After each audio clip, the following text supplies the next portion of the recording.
দর্শক, দীর্ঘ ৪ ঘন্টার পথ শেষে অবশেষে কিন্তু আমরা ওসমান হাদিকে বহনকারী যে উড়োজাহাজ বাংলাদেশ বিমানের বাণিজ্যিক ফ্লাইট সিঙ্গাপুর থেকে আসছে, সেই বিমানটি কিন্তু আমরা দেখতে পাচ্ছি। সেই বিমানের কিন্তু হেডল্যাম্পটা আমরা দেখতে পাচ্ছি। সেই বিমান কিন্তু এখন হজরত শাহজালাল আন্তর্জাতিক বিমানবন্দরের অ্যাপ্রোচ এরিয়াতে এসে পড়েছে। বিমানটি 14 নম্বর রানওয়ে দিয়ে ল্যান্ড করবে এবং আমরা এখনো দেখতে পাচ্ছি কিন্তু ল্যান্ডের পথে রয়েছে বিমানটি।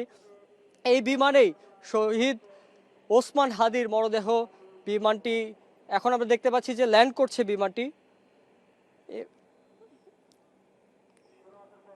এবং বাংলাদেশ বিমানের সিঙ্গাপুর থেকে আসা যে বিমানটি সেটি আমরা দেখছি যে এখন অবশেষে শাহজালাল আন্তর্জাতিক বিমানবন্দরের যে রানওয়ে রয়েছে সেই রানওয়ে কিন্তু ছুঁল কেবলমাত্র।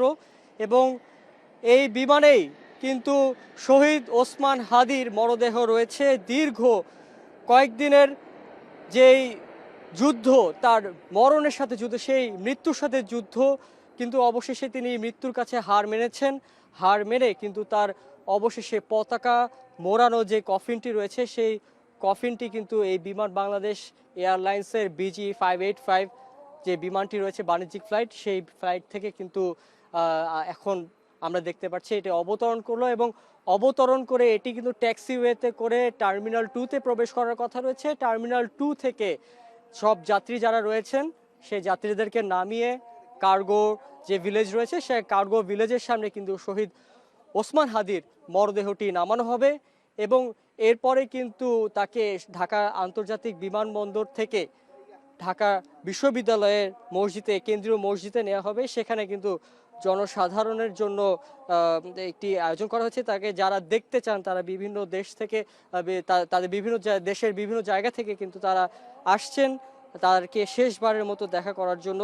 আমরা জানতে পেরেছি ইতোমধ্যে যে বিমানবন্দরের 8 নম্বর যে গেটটি রয়েছে সেই 8 নম্বর গেট দিয়ে শহীদ ওসমান হাদির মরদেহের যে কফিন সেটি বের করানো হবে এবং এলিভেটেড এক্সপ্রেসওয়ে যোগে হাতিরঝিলে নেমে FDC হয়ে, মগবাজার হয়ে এবং হাইকোর্ট প্রাঙ্গণ থেকে দোয়েল চত্বর ঘুরে এরপর TSC, এরপর ঢাবির যে সেন্ট্রাল মসজিদ রয়েছে সেখানেই তাকে নিয়ে যাওয়া হবে। এবং আজ সিঙ্গাপুরে একটি জানাজা হওয়ার কথা ছিল, সেটি আসলে হয়নি, কিন্তু আমরা দেখতে পেরেছি যে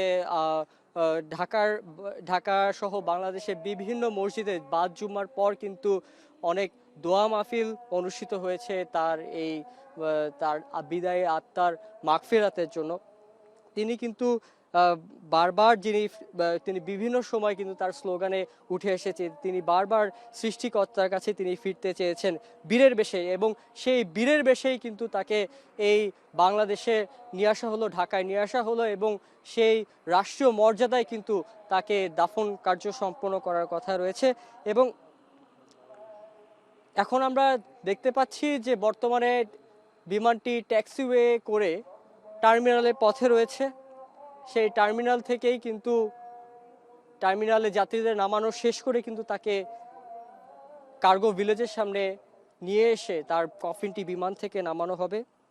শহীদ ওসমান হাদি মাথার খুলি এরফোর হয়ে যাওয়া পরও তিনি সীমাহীন ভালোবাসায়, হয়তো হাদি কয়েকটা দিন বেঁচে ছিলেন এই পৃথিবীতে এবং শেষমেশ মৃত্যুর কাছে তাকে হার মানতে হয়েছে। অবশেষে তিনি অন্তিমের পথযাত্রী, অনন্ত মহাকালে তার যাত্রা, অসীম আকাশের অন্তে। এবং এখন বর্তমানে যে পরিস্থিতি, সেই পরিস্থিতিতে বিমানবন্দর সহ এই যে ঢাকা বিশ্ববিদ্যালয়ে নিয়ে যাওয়ার যে পথটি, সেই পথের মাঝে কিন্তু অনেক আইন শৃঙ্খলা রক্ষাকারী বাহিনীর মোতায়েন করা হয়েছে। আমরা দেখেছি যে বিজিবির পাশাপাশি যে পুলিশের বাহিনী ছাড়াও সেনাবাহিনী কিন্তু মোতায়েন করা হয়েছে।